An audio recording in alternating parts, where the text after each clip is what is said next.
Hello friends, आज हम आपको एसएससी के लिए मॉक टेस्ट लेके आए हैं। आप अपनी तैयारी को देख सकते हैं कि आपके 20 में से कितने क्वेश्चन ठीक होते हैं। तो चलिए पहला क्वेश्चन करिए।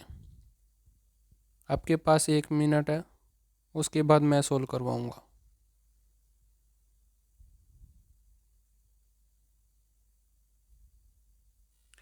पहला क्वेश्चन करते हैं।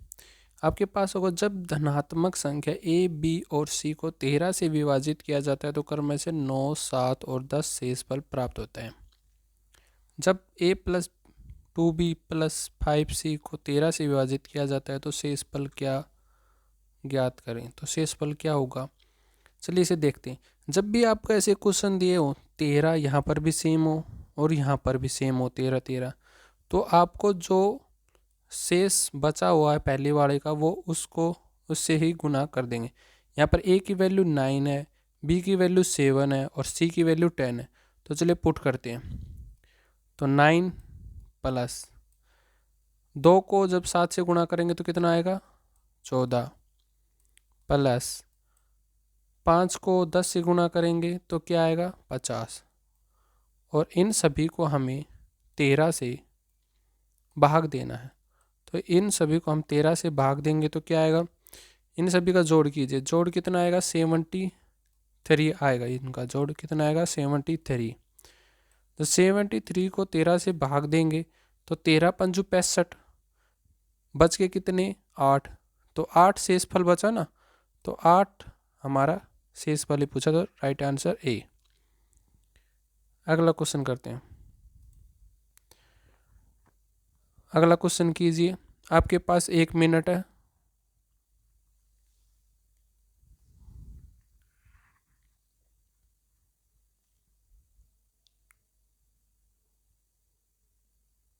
चलिए शुरू करते हैं। ये क्वेश्चन देखिए, जब भी आपको ऐसे रूट में 12 प्लस रूट 12 प्लस रूट 12 ऐसे रूट के भीतर रूट और प्लस दिया हुआ हो, तो भीतर वाली जो संख्या होती है उसकी फैक्टर कर ले। फैक्टर का अंतर हमेशा 1 होना चाहिए। तो इनका मल्टीप्लाई कितना होगा 4 गुणा में 3, 4 गुणा में 3 12, अंतर भी 1 का है। तो प्लस दिया हो बीच में तो बड़ी वाली संख्या लेंगे और माइनस दिया हुआ तो छोटी वाली संख्या लेंगे। तो यहाँ पर प्लस दिया हुआ है तो प्लस दिया हुआ है तो बड़ी वाली संख्या के लेंगे 4, तो 4 बी राइट आंसर। अगला क्वेश्चन ट्राई करिए आप। यदि x इज इक्वल टू में 999, y इज इक्वल टू में 1000 और z इज इक्वल टू में 1001, तो x cube plus y cube plus z cube minus 3xyz upon में x minus y plus z का मान ज्ञात करें। तो इनका मान क्या होगा ये ज्ञात करना है। जब भी आपको इस प्रकार का क्वेश्चन मिले और क्यूब पूछे, ये का यही पैटर्न के क्वेश्चन आजकल लेटेस्ट एसएससी के एग्जाम में पूछे जा रहे हैं। तो ऐसे क्वेश्चनों का जब भी इनका बीच में डिफरेंस 1 का हो, तीनों के बीच में डिफरेंस 1 का हो, तो इसका एक शॉर्टकट ट्रिक होती है 9 गुणा में डिफरेंस होता है ना अंतर, उसका होल स्क्वायर करना है। हमें क्या करना है डिफरेंस का होल स्क्वायर। तो यहाँ पर डिफरेंस का होल स्क्वायर, डिफरेंस कितना का 1 का, तो 9 तो हमेशा गुणा करना ही है डिफरेंस का होल स्क्वायर, तो डिफरेंस 1 तो 1 का होल स्क्वायर, तो कितना आएगा 1। तो राइट आंसर क्या आ जाएगा अपना 9। तो option number D is right. अगला क्वेश्चन ट्राई करके देखिए आप एक बार।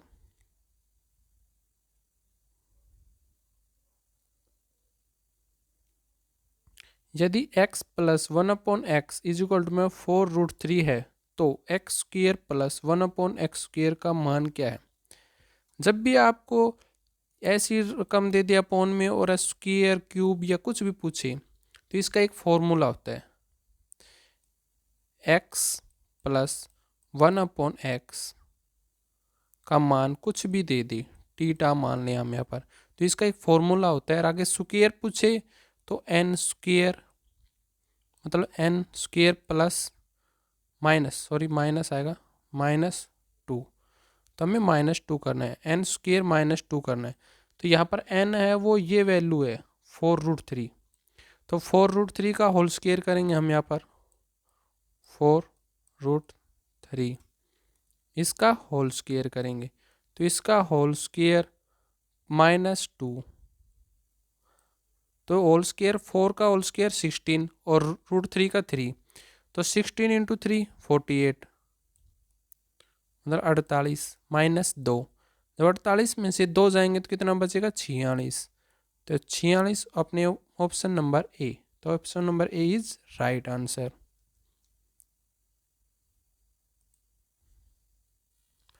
चलिए अगला क्वेश्चन करके ट्राई करिए एक बार। 120 का 25% प्लस 380 का 40% किस 637 का कितना भाग होगा, मतलब 637 के किस भाग के बराबर होगा। ट्राई करें। चलिए सोल्व करते हैं। 120 का 25%, 25% को हम क्या लिख सकते हैं 1/4, तो 120 गुणा में 1/4, तो 120 गुणा में 1/4 प्लस 380, तो 380 का 40% लेना है हमें, तो 340 अपॉन में 100% हटाएंगे तो, और हमें निकालना है यहाँ पर x, तो x गुणा में 637, तो 637, ये मुझे लिखने में थोड़ा टाइम लग रहा है, नहीं ये पर्सन इतना हार्ड नहीं है। काटते हैं, 2 जीरो ऊपर है, 2 जीरो से नीचे कट जाएगा, 4 × 12 मतलब 30 से कट जाएगा ये, तो 30 प्लस 38 यहाँ पर बचा हुआ है और 4 यहाँ पर, तो 38 को 4 से गुणा करेंगे तो 152 आएगा। कितना आएगा 152 इज इक्वल टू में ये एज इट इज का एज इट इज आएगा x प्लस 637, इन दोनों को जोड़ेंगे हम तो 182 आएगा, तो 182, और ये x है यहाँ पर एक गुणा में है x, और ये संख्या x का मान चाहिए हमें, तो ये संख्या इसके नीचे आएगी, तो 637 इसके नीचे आ गया। ये किसका मल्टीपल है नीचे 7 का, तो 7 से काट देते हैं, 7 × 63 और 7 × 7, और यहाँ पर काटेंगे तो 26 बचेगा। अब ये 13 के मल्टीपल हैं, तो 13 दूनी 26 और 13 साती 91, तो राइट आंसर क्या हो जाएगा 2/7, तो 2/7 option number A is right. अगला क्वेश्चन, एक छाते का अंकित मूल्य 150 रुपये है और इसे रुपये 338 में बेचा गया, छाते पर कितने प्रतिशत की छूट दी गई। तो आप देख सकते हैं कि इसका अंकित मूल्य 150 रुपये है, तो देख सकते हैं कि अंकित मूल्य 150 रुपये है और जो बेचा गया सेलिंग प्राइस 138 रुपये है, तो कितने का अंतर हो गया दोनों के बीच में 12 का, और किस पर दी गई है छूट 150 पर, तो 150 गुणा में 100, इनको हम काटेंगे 5 के पहाड़े से, तो 5 दूनी 10 और 5 × 3 15, 3 से काटेंगे तो यहाँ पर 4 बचेगा, तो इन दोनों को गुणा करेंगे 4 दूनी 8, तो 8% हमारा राइट आंसर होगा। Option number B is right. Next person, यदि कोई धनराशि साधारण ब्याज की दर पर 12 वर्षों में दोगुनी हो जाए, तो 12 वर्षों में दोगुनी हो जाए, ये साधारण ब्याज का एक बहुत ही अच्छा क्वेश्चन है।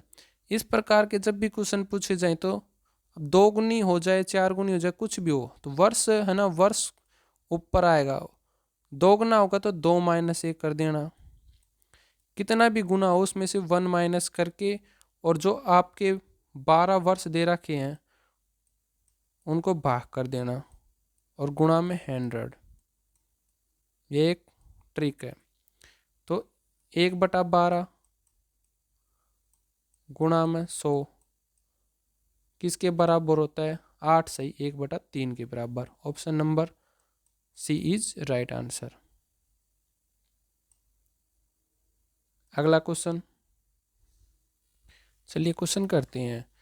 तिमाही आधार पर एक वर्ष में प्रति वर्ष 40% की दर से 80,000 रुपये पर अर्जित चक्रवर्ती ब्याज क्या होगा। तो जब भी चक्रवर्ती ब्याज का ऐसे क्वेश्चन आए तो आप फॉर्मूले से ना करें, फॉर्मूले से करेंगे तो बहुत ही बड़ा बन जाएगा और आपसे मल्टीप्लाई भी बहुत ही बड़ा होगा। अब तिमाही है, तिमाही आधार पर जब भी आए और वर्ष की पूछा जाए तो 3 माह और वर्ष 12, मतलब 12 महीने होते हैं एक वर्ष में, तो 3 माह पे 4 से मल्टीप्लाई होगा।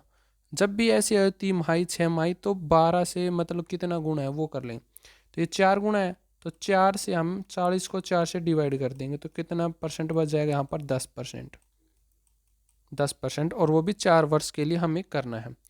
तो एक फॉर्मूला होता है 4 वर्ष के लिए 4, 6, 4 और 1, एक फॉर्मूला होता है। 80,000 का 10% हम निकालेंगे तो 80,000 का 10% हमें मिलेगा 8,000, तो 8,000 गुणा में 4 कर दें तो कितना हो जाएगा, 8 चौक 32, तो ये 32,000 हो जाएगा।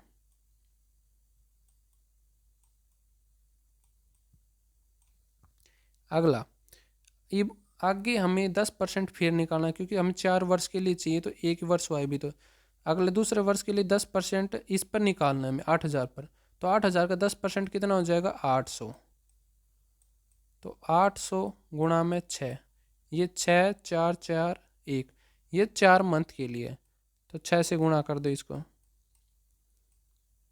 तो 8 6 48, ये 4800 हो जाएगा। फिर आगे हमें 10% निकालना है 800 पर, तो 80 गुणा में 4, तो 8 चौक 32, कितना हो जाएंगे 32, 320। फिर हमें एक बार और निकालना है 4 वर्ष के लिए, तो ये 8 बच जाएगा, आखिर में क्या बच जाएगा 8 गुणा में 1, तो कितना हो जाएगा 8। जब इनका हम जोड़ करेंगे तो ये 37,128 रुपये आएंगे। Option number B is right. ये हमने आपको समझाने के लिए पूरा प्रश्न किया है, आप यहीं से अंदाज़ा लगा लेना कि 8 चौक 32, 32,000 से ऊपर सिर्फ एक ही ऑप्शन है, ऑप्शन नंबर बी, उसको राइट करके आगे बढ़ जाना। नेक्स्ट क्वेश्चन, 3 संख्याएं 1/2:2/3:3/4 के अनुपात में है। यदि सबसे बड़ी संख्या और सबसे छोटी संख्या का अंतर 36 है तो संख्याएं ज्ञात करें। तो हमें संख्याएं ज्ञात करनी है, तो पहले हम इसे सिंपल बनाएंगे इनका रेशो लेकर, तो इनका रेशो कितना होगा 2, 3 और 4 12 से मल्टीप्लाई है, तो 12 से इसको भाग देंगे 2 से, तो कितना बचेगा 6, 6 रेशो। यहाँ पर 4 से गुणा करेंगे, मतलब रेशो कितना आया यहाँ पर 12, तो 3 गुणा में 4, तो 4 पर गया तो 4 दूनी 8, तो यहाँ पर कितना बच जाएगा 8 रेशियो, ये 3, तो 4 को 12 से डिवाइड, मतलब 4 को डिवाइड करेंगे 12 से तो 3 आएगा, तो 3 3 9, तो ये 9 हो गया।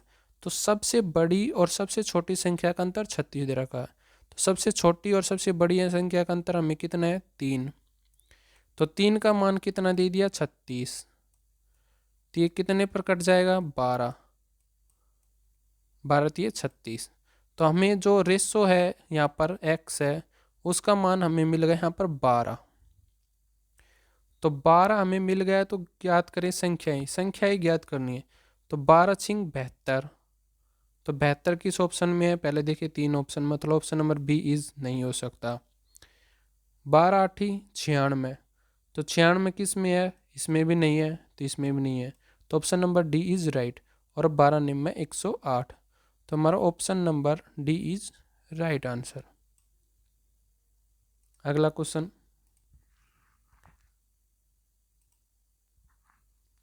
80 लीटर दूध तथा पानी के मिश्रण में जिसमें दूध की मात्रा 10% है में कितना पानी लीटर में मिलाया जाए कि वह 5% दूध वाला मिश्रण बन जाए।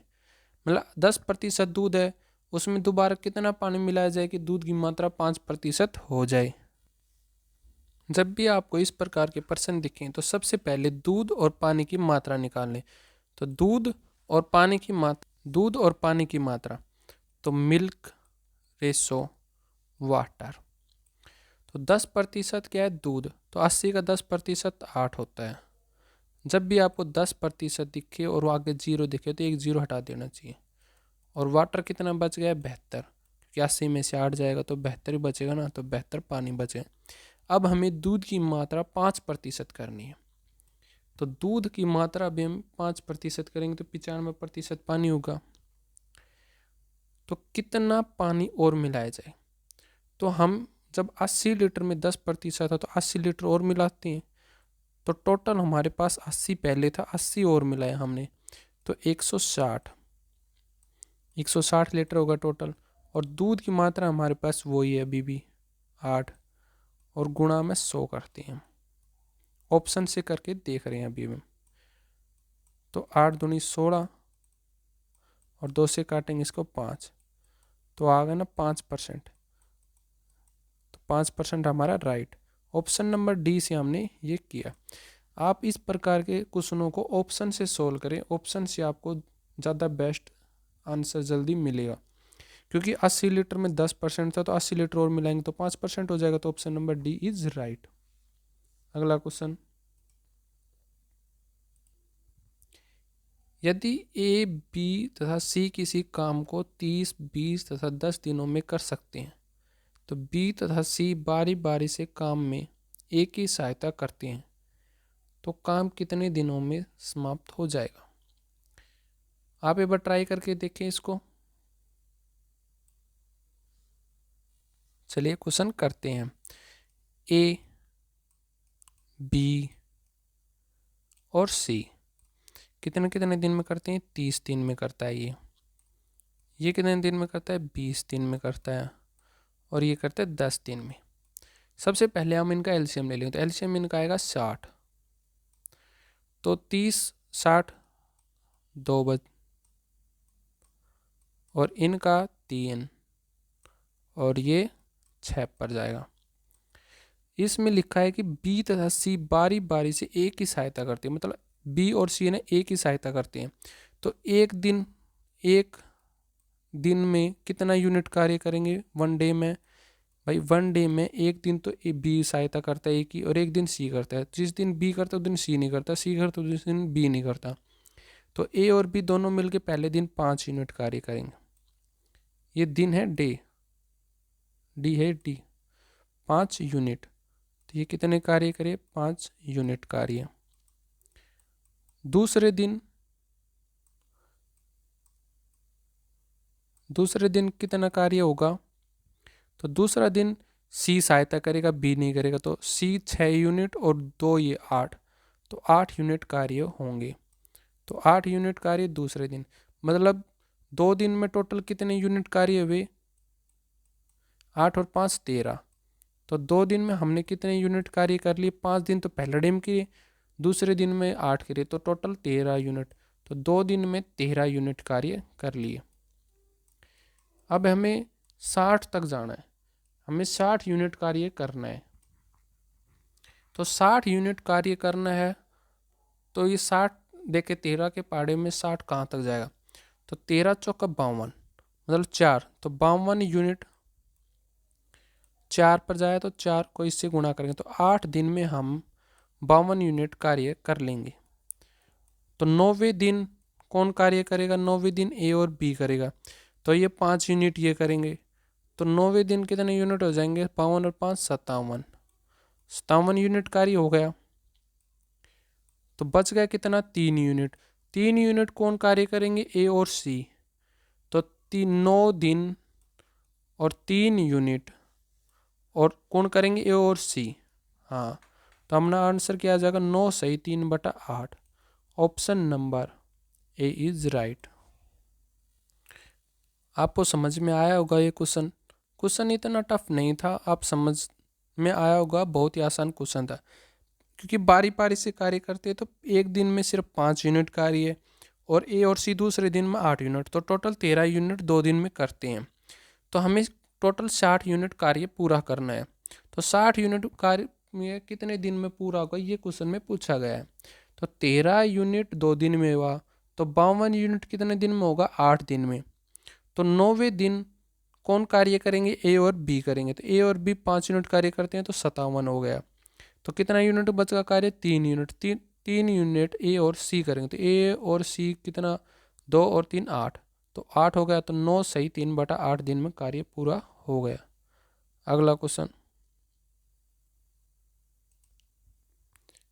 एक गतिशील 50 मीटर लंबी रेलगाड़ी एक 100 मीटर लंबाई के प्लेटफॉर्म को पार करने में 10 सेकंड का समय लेती है। तो रेलगाड़ी की चाल मीटर में बताइए। जब भी आपको इस प्रकार का क्वेश्चन दिखे तो रेलगाड़ी की लंबाई देख लें। तो 50 मीटर तो रेलगाड़ी की लंबाई है और 100 मीटर लंबा प्लेटफॉर्म है, उसको पार करती है। तो हम 50 और 100 को जोड़ देंगे। ये तो हमारी होगी डिस्टेंस। तो डिस्टेंस का फॉर्मूला क्या होता है, स्पीड इनटू टाइम।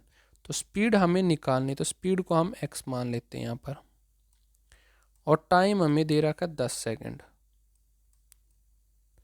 तो ये कितना हो जाएगा, 150 इज इक्वल टू में 10 गुणा में x गुणा में 10।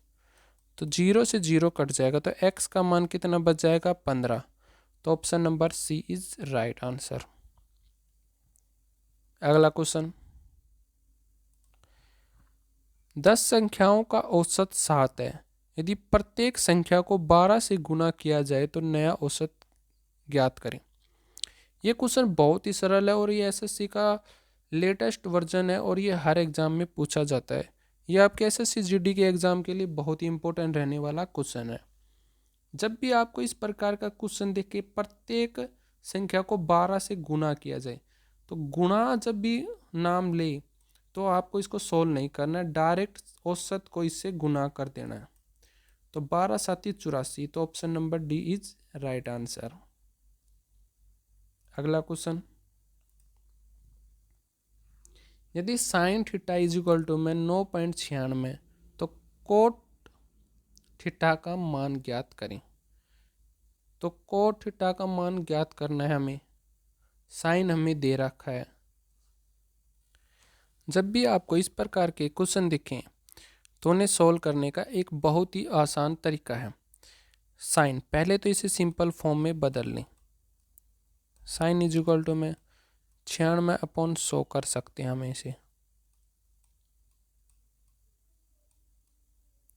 इसे काटेंगे तो ये कितना बचेगा, 24/25। 24/25। एक फॉर्मूला होता है, पाकिस्तान भूखा प्यासा और हरियाणा हरा भरा। ये एक फॉर्मूला है। इसमें जो पहले वाला ट्रिपलेट होता है ना, बेस अपॉन में हाइपोटेन्यूज साइन का होता है, सेकंड वाला कोस का होता है और थर्ड वाला टेंजेंट का होता है, और इसके विपरीत बेस अपॉन परपेंडिकुलर कोट का होता है। ये सीकेंट का होता है, ये कोसिकेंट का होता है। तो हमें साइन का चाहिए, तो साइन बेस अपॉन पर हाइपोटेन्यूज। तो बेस हमारा हो गया 24 और हाइपोटेन्यूज हो गया हमारा 25। तो हमें अभी बेस चाहिए परपेंडिकुलर। जब भी 24-25 ट्रिपलेट हो तो बेस 7 24-25 ट्रिपलेट होता है, आपको ये ट्रिपलेट याद करने चाहिए। तो बेस का मान यहाँ पर कितना आ जाएगा, 7 आ जाएगा। पाइथागोरस थ्योरम से आप निकाल सकते हैं इसे। तो हमें क्या चाहिए, कोट का मान चाहिए। तो कोट यहाँ पर क्या होता है, बेस अपॉन में परपेंडिकुलर। तो कोट क्या है, बेस अपॉन में परपेंडिकुलर। तो बेस हो गया 7 और परपेंडिकुलर हो गया 24। जब 7 को 24 से भाग देंगे हम, तो आप भाग देख कर देखें पहले, 7 और ये 24। जब हम इसे भाग देंगे तो 0 चढ़ाएंगे ऊपर, ये 70 हो गया। तो 24 दूनी 48, बचे कितने, तो यहाँ पर बच गए 22, ये 0 और ये 9। कभी भी आप इसको पूरा सोल्व करने मत बैठना, क्योंकि एक ही डिजिट पर देखो सारे ऑप्शन अलग अलग हैं। तो हमें यहाँ पर 2 आया था हमारा डिजिट, तो 2 पे हमारा कौन सा आंसर है, सही है, option number C is right. पूरा सोल्व करेंगे तो यही आएगा आंसर। कैसा लगा हमारा तरीका, बेस्ट तरीका है ये कोट और साइन के क्वेश्चन सोल्व करने का। अगला क्वेश्चन,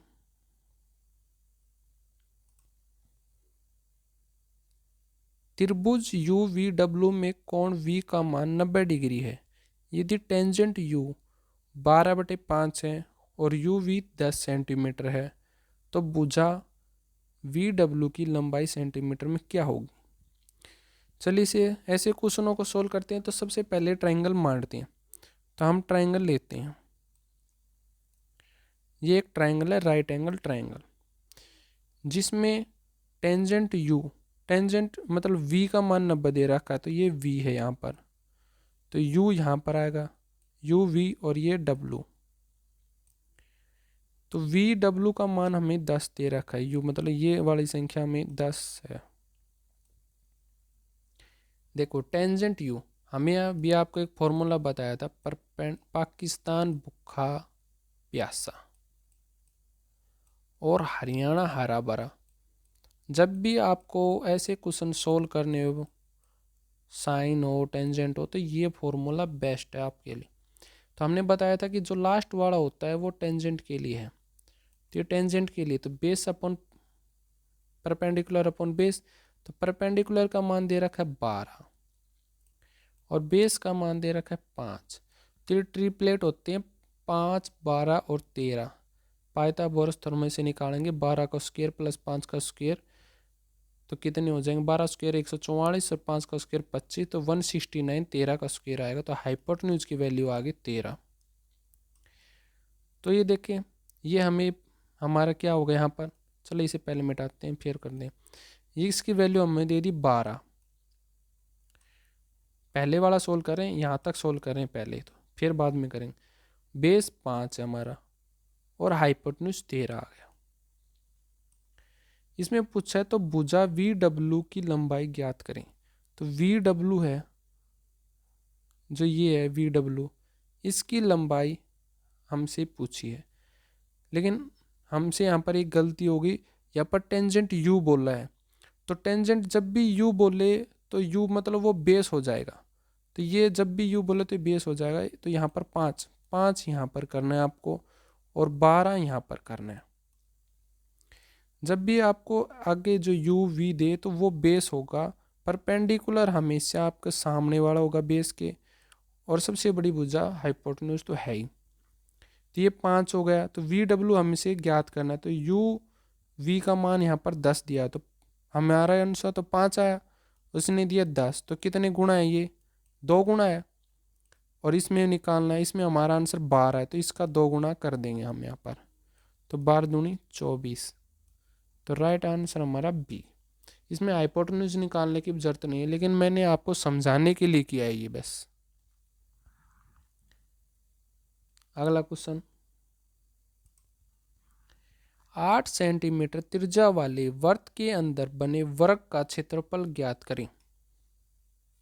जब भी आपको इस प्रकार के क्वेश्चन दिए जाएं तो सबसे पहले आप डायग्राम बनाएं।